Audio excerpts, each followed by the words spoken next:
Selamat pagi kepada yang saya hormati dosen pengampu mata kuliah Pancasila serta rekan-rekan mahasiswa sekalian yang menyaksikan tayangan ini. Perkenalkan, nama saya Muhammad Nasrullah, mahasiswa program studi manajemen. Video presentasi ini saya buat dengan penuh dedikasi sebagai penanti ujian akhir semester, yaitu UAS. Pada kesempatan berharga ini, saya akan memaparkan analisis kritis mengenai salah satu isu paling dasar dalam eksistensi bernegara kita, dengan judul Kemiskinan Struktural, menguji implementasi kita, sila kelima dalam kebijakan ekonomi nasional.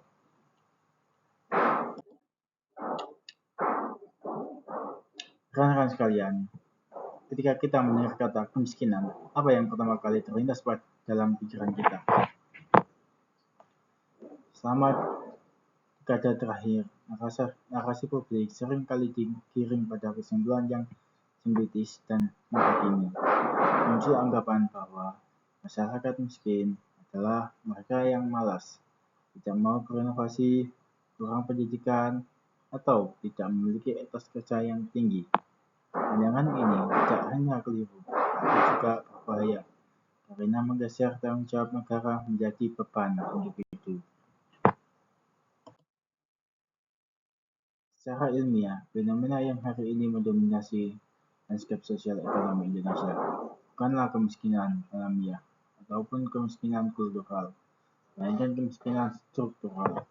Ini adalah sebuah kondisi kedekatan dengan kemiskinan yang dialami oleh sekelompok masyarakat karena mereka menolak untuk bekerja keras, melainkan karena mereka tidak memiliki akses terhadap sumber daya ekonomi seperti tanah, modal, teknologi, hukum, dan pendidikan yang berkualitas akibat tatanan institusi dan kebijakan ekonomi yang diskriminatif. Sila kelima Pancasila, keadilan sosial bagi seluruh rakyat Indonesia. Secara aksiologis, menuntut negara untuk menghadirkan pemerataan, namun realitasnya kita menyaksikan adanya kontradiksi yang tajam. Pertumbuhan ekonomi makro dan megaproyek, infrastruktur yang harus digenjot seringkali berjalan beriringan dengan kemiskinan sistemis di tingkat akar. Tujuan presentasi ini tidak ditunjukkan untuk sekedar memaparkan angka-angka statistik kemiskinan, melainkan memiliki 3 tujuan akademis utama. Membuka basis teoritis kemiskinan struktural dan konsep ekonomi Pancasila, menguji keseluruhan pasal-pasal penghulu ekonomi dan regulasi kehukuman yang dibebaskan oleh pemerintah saat ini, menganalisa secara yuridis, empiris, dua kasus nyata yang mempresentasikan bagaimana kebijakan negara justru memproduksi kemiskinan struktural. Mengapa topik ini sangat krusial untuk dibahas pada detik ini? Indonesia tengah berada dalam ambisi besar mengajak pertumbuhan ekonomi tinggi, hilirisasi industri, dan pembangunan proyek strategis nasional (PSN). Namun, jika indikator keberhasilan negara hanya diukur dari produk domestik bruto atau PDH, tanpa mendudukan siapa yang menikmati proyek pembangunan tersebut, maka kita sedang mengkhianati kontrak sosial para individu bangsa. Membicarakan kemiskinan struktural hari ini, upaya untuk menagih janji sila kelima agar tidak menjadi slogan mati dalam upacara formalitas belaka.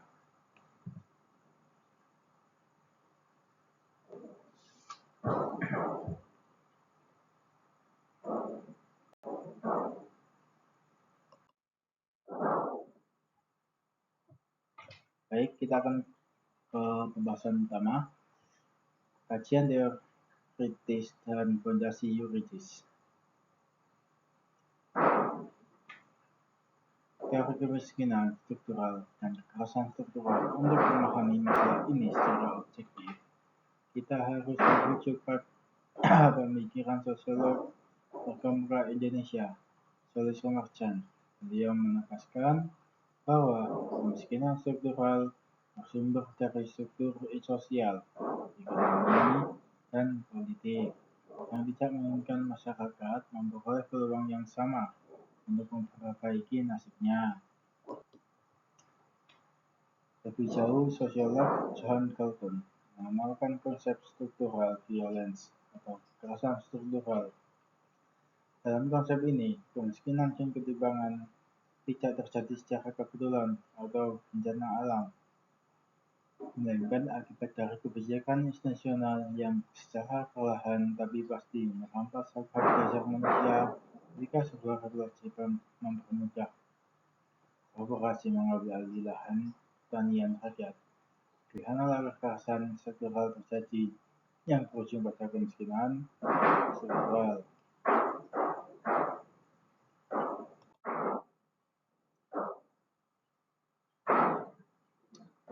Anatomi Konstitusi Pasal 33 UUD 1945 sebagai sila kelima. Secara yuridis normatif, sila kelima mendapatkan panduan operasionalnya di dalam Pasal 33 Undang-Undang Dasar 1945. Mari kita telah Pancasila dalam dari pasal ini. Pasal 3 ayat 1. Perekonomian disusun sebagai usaha bersama berdasar atas asas kekeluargaan. Ayat ini dengan tegas menolak individualisme kapitalistik. Sifat ekonomi Indonesia harus kolektif, kooperatif, dan gotong royong, di mana manusia ditempatkan lebih tinggi daripada modal atau kapital. Pasal 33 ayat 2 dan 3, cabang-cabang produksi yang penting bagi negara dan yang menguasai hajat hidup orang banyak dikuasai oleh negara, serta bumi dan air dan kekayaan alam yang terkandung di dalamnya dikuasai oleh negara dan dipergunakan untuk sebesar-besarnya kemakmuran rakyat. Rasa dikuasai oleh negara bukan berarti negara bertindak sebagai pemilik mutlak yang bebas menjualnya, melainkan negara bertindak sebagai wali amanat rakyat untuk memastikan distribusi kekayaan alam dilakukan secara adil. Bapak Koperasi Indonesia Muhammad Hatta memutuskan bahwa ekonomi Pancasila adalah ekonomi kerakyatan yang menolak konsep laissez-faire atau pasar bebas murni. Dalam ekonomi Pancasila, pasar boleh ada, tetapi intervensi negara untuk melindungi kelompok yang lemah, kaum duafa ekonomi, adalah kewajiban mutlak demi terciptanya keadilan sosial bagi seluruh rakyat Indonesia.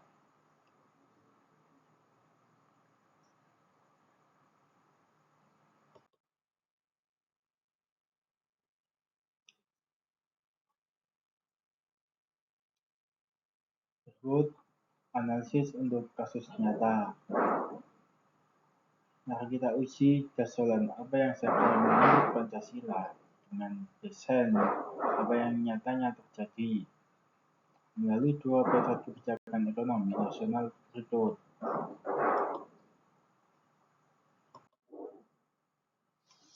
Kasus pertama, ketimpangan agraria, konflik lahan, dan penggusuran demi pembangunan.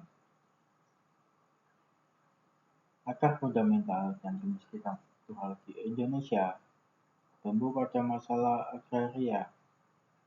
Berdasarkan data Badan Pusat Statistik atau BPS dan Konsensus Pembaruan Agraria (BPA), indeks kepemilikan tanah di Indonesia menunjukkan ketimpangan yang ekstrim.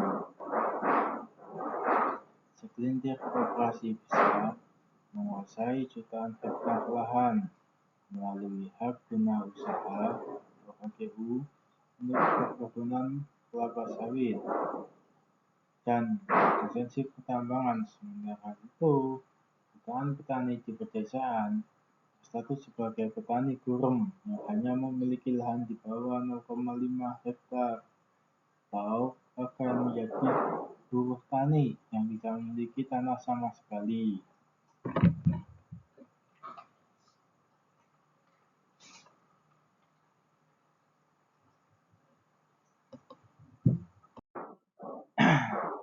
Ketika pemerintah menetapkan sebuah wilayah sebagai proyek strategis nasional (PSN) atau kawasan industri baru,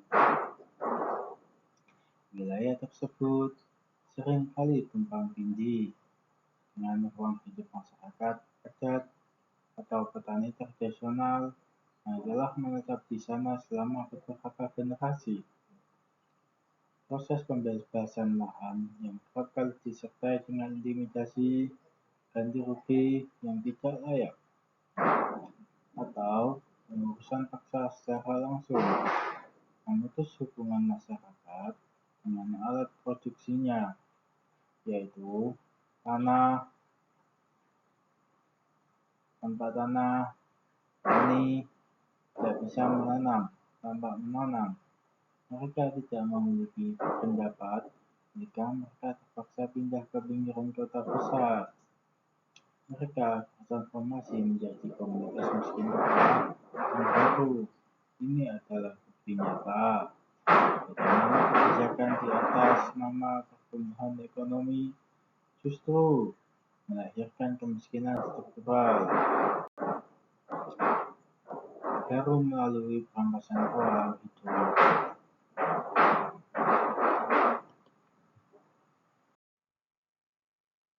Kasus kedua, deregulasi ketenagakerjaan dan komodifikasi tenaga kerja (working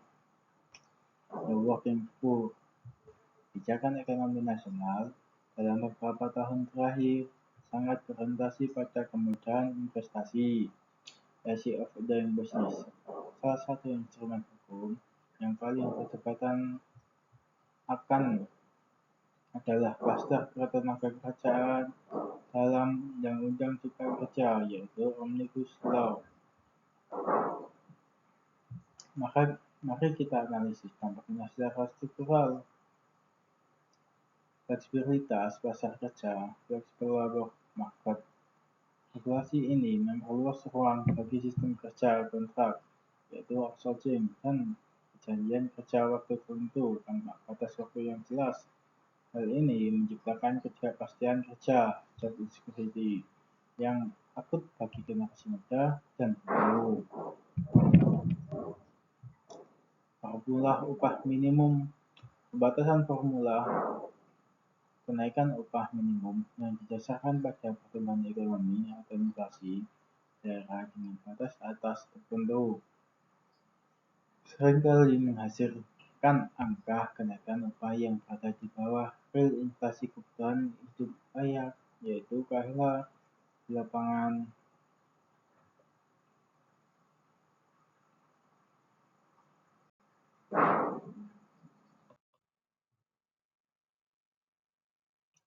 Implikasinya adalah lahirnya fenomena working poor, kondisi di mana seseorang bekerja penuh waktu, bahkan sampai lembur, tetapi upah yang diterima hanya habis untuk konsumsi pangan harian minimum dan ongkos transportasi.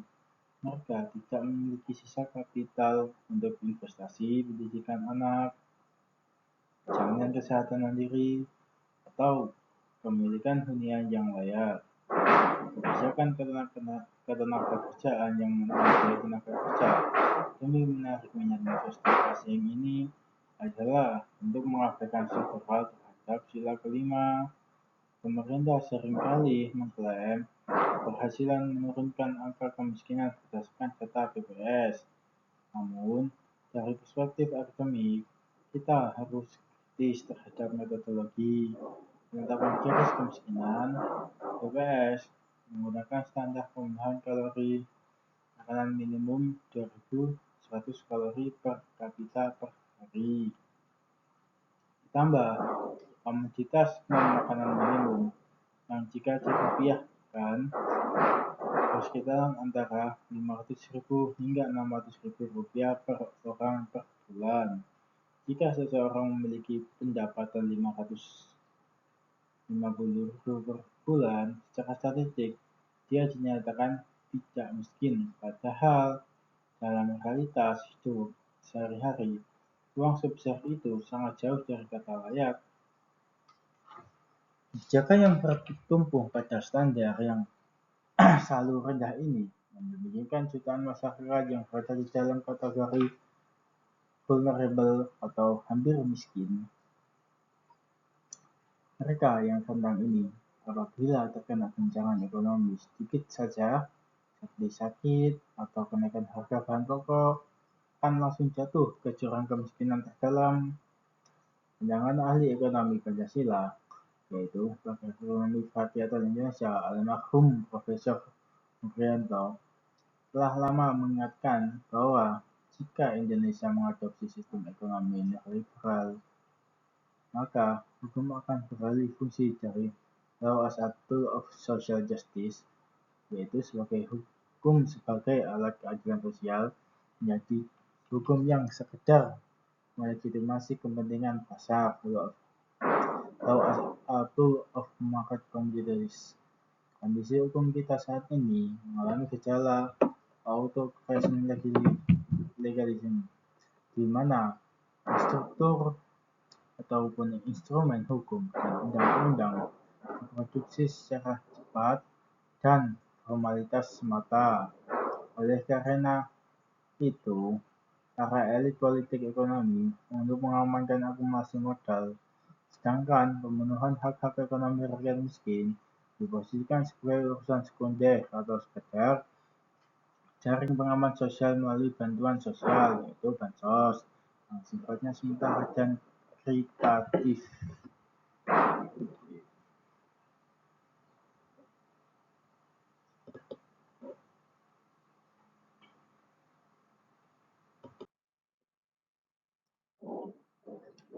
Dari penjelasan sebelumnya, kita sampaikan yaitu kesimpulan dan penutupan. Itu rekan dan dosen yang saya hormati, setelah mengurai teori menganalisis dasar hukum konstitusi dan memecah realitas empiris di lapangan, kita sampai pada kesimpulan yang tidak dapat dibantah tentang tantangan terbesar Pancasila, khususnya sila kelima di Indonesia saat ini, adalah adanya jurang pemisah yang lebar antara nilai ideal ideologi dengan kebijakan ekonomi praktis. Kemiskinan struktural yang terjadi di Indonesia bukanlah takdir, bukan pula buah dari kemalasan kolektif rakyat kita. Kemiskinan struktural adalah produk dari desain kebijakan ekonomi nasional yang terlalu berorientasi pada pertumbuhan makro, akumulasi modal kapitalistik, dan tunduk pada selera pasar global, seraya mengabaikan keadilan distribusi yang diamanatkan oleh Pasal 33 Undang-Undang Dasar 1945. Untuk menjawab tantangan ini, negara harus melakukan reposisi dan reformasi kebijakan ekonomi secara radikal dan struktural. Saya menawarkan 3 rekomendasi berbasis nilai sila kelima, yaitu 1. Pelaksanaan reformasi agraria sejati. Pemerintah harus menghentikan penggusuran lahan atas nama pembangunan yang mengorbankan rakyat kecil, lakukan retribusi tanah secara nyata kepada petani gurun, serta akui secara mutlak hak rakyat masyarakat adat atas nama mereka. Untuk memutus mata rantai kemiskinan struktural di pedesaan, revisi regulasi ketenagakerjaan yang humanis. Itu yang kedua, maka ulang undang-undang ketenagakerjaan dengan menghapus sistem outsourcing yang eksploitatif dan menetapkan upah minimum berdasarkan indeks kebutuhan hidup layak. Yang real di lapangan, tenaga kerja harus dipandang sebagai subjek manusia yang berdaya dan beradab, bukan komoditas produksi yang ditekan demi profit stabilitas investor. Yang ketiga, pemberdayaan ekonomi kerakyatan dan pajak progresif. Yang ketiga ini mengalihkan fokus insentif fiskal dari koperasi besar ke sektor UMKM dan koperasi sebagai pilar utama ekonomi Pancasila.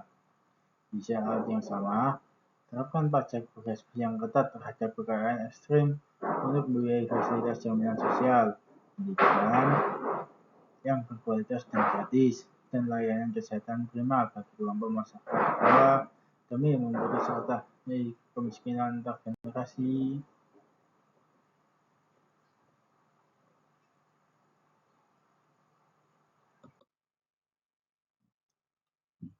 Sebagai penutup presentasi ini, saya ingin menutup salah satu kutipan dalam proklamator dan bapak bangsa kita, yaitu Bung Hatta. Beliau pernah menyatakan, Indonesia merdeka bukan tujuan akhir kita. Indonesia merdeka hanya syarat untuk mencapai kebahagiaan dan kemakmuran rakyat. Selama kemiskinan struktural masih mencengkam saudara-saudara kita di seluruh pelosok negeri, maka tugas kita untuk membumikan Pancasila belum selesai. Keadilan sosial bukan sekedar teks untuk dihafal, melainkan hak yang wajib dirasakan oleh seluruh rakyat Indonesia tanpa terkecuali. Demikian presentasi ilmiah ini saya sampaikan dengan kerendahan hati. Saya mohon maaf sebesar-besarnya apabila terdapat kekhilafan kata, keliruan data, atau penyampaian yang kurang berkenan selama presentasi yang berlangsung. Terima kasih yang dalam atas perhatian waktu dan bimbingan yang telah diberikan. Wassalamualaikum warahmatullahi wabarakatuh. Sejahtera untuk kita semua dan salam Pancasila.